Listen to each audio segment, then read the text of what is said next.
Okay, this video is for Terry. And Terry, we're going to start a little non-traditionally. The mat is going to be longwise on the wall. We've got two blocks set up for the front and back legs to serve as spacers. We've done this before. I know you've seen it. Just a couple of reminders. So we're going to start in where the legs are in Virabhadrasana 2 or Parshva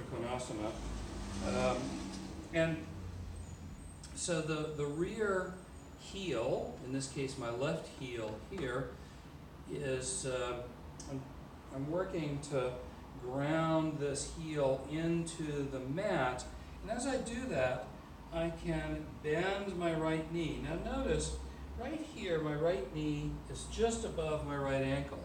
If I decide that I want to really get into the pose, my knee is going to travel past my ankle. That would be a bad thing. So I need to make this a little longer. I want to make sure you check that before you do this, and then bend over, pick up that front block, and place it just underneath your knee.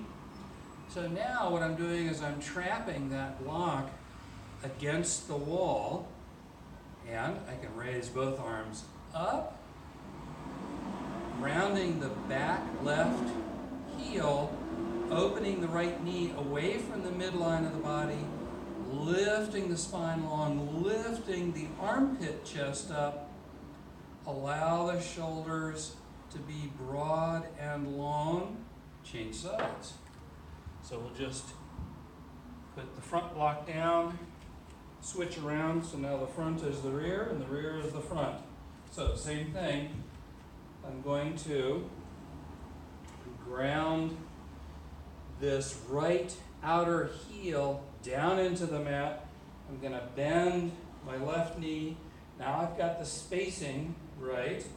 I'm going to reach over, pick that block up, and trap it with my shin just under the knee, and then raise the arms up, lift the armpit chest up, shoulders move away from the ears, shoulders broad, arms long, and I can turn and look over my front or top hand.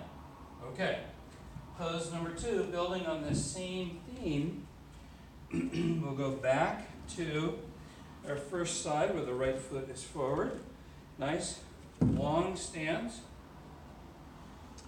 We will once again trap the block, and this time I'm going to place my left hand on my left hip and my right forearm on my right thigh. Now once I'm here, once again, ground the outer edge of the left heel, ground the right foot, and press that right knee into the wall. Lift the sternum up towards the upper corner of the room, and then reach this left arm up and overhead and relax the right hip down into the pose. We're moving the sternum, in this case, from right to left. This becomes a twist. My left armpit chest lifts up to the ceiling, and on my left leg, the left heel is grounding. The front of the left thigh goes to the back of the left thigh. Really firm up that left leg, firm up the right leg, and use that as a stable platform to create a little more twist from. Second side. Switch sides once again. Grounding the right heel, firming the left foot into the floor, placing the block just on the outside of the left shin. Allow the left forearm to rest on the left thigh, right hand on right hip. Begin the process of lifting the armpit chest, particularly this right armpit chest, up and long. Right arm overhead, pause. Now, both legs should be providing a very stable platform front of the right thigh goes to the back of the right thigh, and I move my sternum, in this case, from left to right. I open my right armpit chest up to the ceiling and get very long on my whole right side. Twisting and twisting. Oh, that feels so good. And then come out. So those are your two poses.